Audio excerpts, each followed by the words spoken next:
தெய்வீக நேரம் சேனல் அன்பர்களுக்கு என் அன்பான வணக்கம். இந்த வீடியோவை கவனமா பாருங்க. இப்போ உங்க கையில ஒரு மொபைல் போன் இருக்குன்னு வச்சுக்குவோம். அதை 24 மணி நேரமும் பயன்படுத்திக்கிட்டே இருந்தா என்னவாகும்? பேட்டரி தீர்ந்துடும், போன் சூடாகும். அப்போ நாம என்ன செய்வோம்? உடனே சார்ஜர்ல போடுவோம் இல்லையா?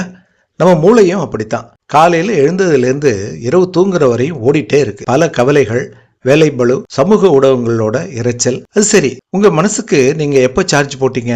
அந்த சார்ஜர் பேர் தான் தியானம். ஏன் தியானம் செய்யணும்? நம்மள பலர் நினைக்கிறோம் தியானங்கிறது ஏதோ காட்டுல அல்லது கோயில்ல மட்டும் பண்றது அப்படின்னு. ஆனா இன்னைக்கு இருக்கிற ஓட்டப்பந்தய உலகத்துல தியானம் அப்படிங்கிறது ஒரு லக்ஸுரி இல்ல, அது ஒரு நெசசிட்டி. அதாவது மிக மன அழுத்தம் குறைய நம் உடல்ல சுரக்கிற கார்டிசோல் அப்படிங்கிற அழுத்த ஹார்மோனை தியானம் மட்டுப்படுத்துறது. இதனால நமக்கு பிபி வராம தடுக்க உதவுறது அப்படின்னு சொன்னா ரொம்ப ஆச்சரியமா இருக்கு இல்லையா? சிதறி போற உங்க கவனத்தை ஒரு புள்ளியில குவிக்கிறது தியானம் தான். லென்ஸ் வழியா சூரிய ஒளியை குவிச்சா எப்படி காகிதம் எரியுமோ அப்படி உங்க கவனத்தை குவிச்சா எந்த வேலையும் நீங்க சிறப்பா செஞ்சு முடிக்க முடியும். உடல் ஆரோக்கியம், ரத்த அழுத்தம் குறையும், ஆழ்ந்த உறக்கம் கிடைக்கும்.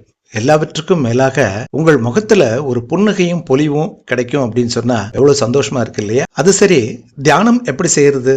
இதுதானே இப்போ உங்க மனசுல வர்ற கேள்வி. இதோ அதை பத்தி தான் தொடர்ந்து இந்த வீடியோல பார்க்க போறோம். வீடியோவை கடைசி வரை ஸ்கிப் பண்ணாம பாருங்க. ஆரோக்கியமா நீங்க வாழலாம். தியானம் அப்படிங்கிறது நீங்க நினைப்பது போல ரொம்ப கடினமானது ஒண்ணு இல்ல. இதுக்கு நீங்க எந்த மந்திரத்தையும் சொல்ல தேவையில்லை. இதோ 4 எளிய வழிகள் மூலமா உங்களுக்கு அதை நான் சொல்லித்தர போறேன். 1. சரியான இடம் மற்றும் நேரம். அமைதியான ஒரு இடத்தை தேர்ந்தெடுத்துக்கங்க. அதிகாலை அல்லது இரவு தூங்கும் முன் இது ரொம்ப சிறந்தது. தரையில அமரலாம், இல்லைன்னா நாற்காலியில கூட அமரலாம். முதுகுத்தண்டு நேரா இருக்கிற மாதிரி பார்த்துக்கணும். கண்களை மூடி மூச்சை கவனிக்கணும். மெதுவா கண்களை மூடிக்கங்க. உங்க சுவாசம் உள்ளே சென்று வெளியே வர்றத நீங்க அதுல மட்டும் கவனம் செலுத்தணும். மூச்சை இழுக்கவோ அடக்கவோ கூடாது. அது பாட்டுக்கு இயல்பா நடக்கணும். சரி, எண்ணங்கள் வந்தா என்ன செய்யறது? இதுதான் பலருக்கும் வரும் கேள்வி. நீங்க தியானம் செய்யும் போது தேவையில்லாத எண்ணங்கள் வந்தா அதை பத்தி கவலைப்படாதீங்க. எண்ணங்கள் வர்றது சகஜம்தான்.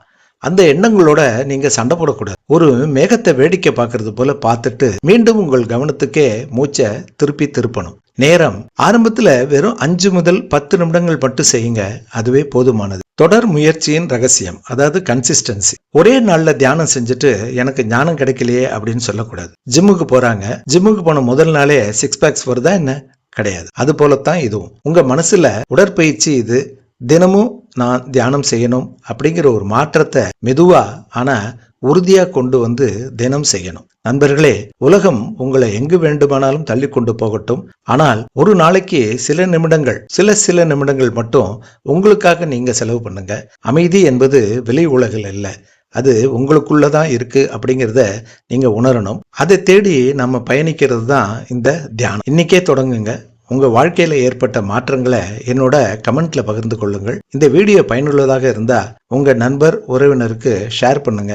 அமைதியான வாழ்வு உங்கள் வசமாகட்டும். மற்றும் ஒரு சிறந்த பதிவில் உங்களை சந்திக்கிறேன். நன்றி, வணக்கம்.